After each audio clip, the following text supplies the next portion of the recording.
It was Christmas on the island of Sodor. All the engines were working hard.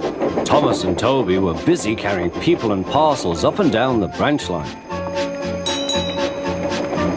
Everyone was happy. Only the coaches, Annie and Clarabelle, were complaining. It's always the same before Christmas, they groaned. We feel so full, we feel so full. Oh, come on, said Thomas. Where's your festive spirit? Christmas Day is almost here. By the side of the track was a lonely little cottage with a familiar figure waving to them.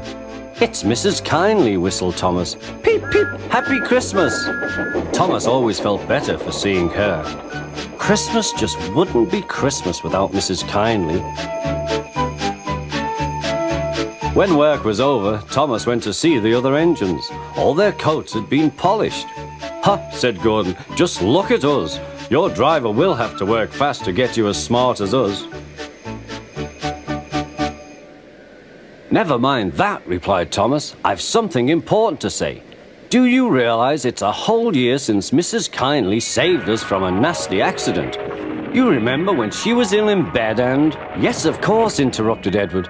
You told us how she waved her red dressing gown out of her window to warn you about a landslide ahead. And you and Toby gave her presents, Percy joined in. And the Fat Controller sent her to Bournemouth to get better. But, said James and Henry together, the rest of us have never thanked her properly. Exactly, said Thomas. So now I think we should all give her a special Christmas party. Everyone was getting very excited, and the drivers felt sure that the Fat Controller would agree, as indeed he did. The engines were all busy making plans when silence fell. The Fat Controller had bad news. The weather's changed badly. Mrs. Kindly is snowed up. Toby says he'll help to rescue her. You must help too, Thomas. There's no party unless you do. Thomas hated snow, but he said bravely, I'll try, sir. We must rescue her. We must. There's a good engine. You and Toby will manage splendidly.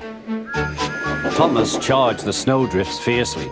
Sometimes he swept them aside, sometimes they stuck fast, and the men had to loosen them.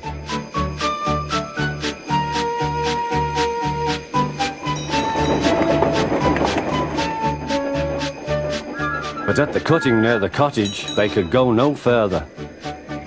Look at that, exclaimed Thomas's fireman. Peep, peep, peep, here we are, whistled Thomas. An answering wave came from an upstairs window. Then they heard a familiar sound. That's Terence, said Thomas. He's come to help too. Sure enough, Terence had a snowplow and was working hard to clear a path to the railway line in safety. At long last, the rescue was complete. Percy took the tired workmen home. Terence said goodbye to Mrs. Kindly and promised to take care of her cottage as he watched them all set off.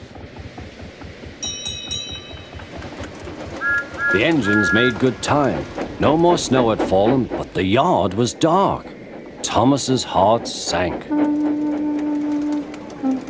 Suddenly, all the lights went on. What a marvelous sight awaited Mrs. Kindly. Well done, said the Fat Controller. I'm really proud of you all. Mrs. Kindly especially thanked the smaller engines. Thomas and Toby are all friends, she said. And now, Percy, you are my friend too. Percy was very pleased. 3 cheers for Mrs. Kindly, he called. Peep, peep, peep, they all whistled.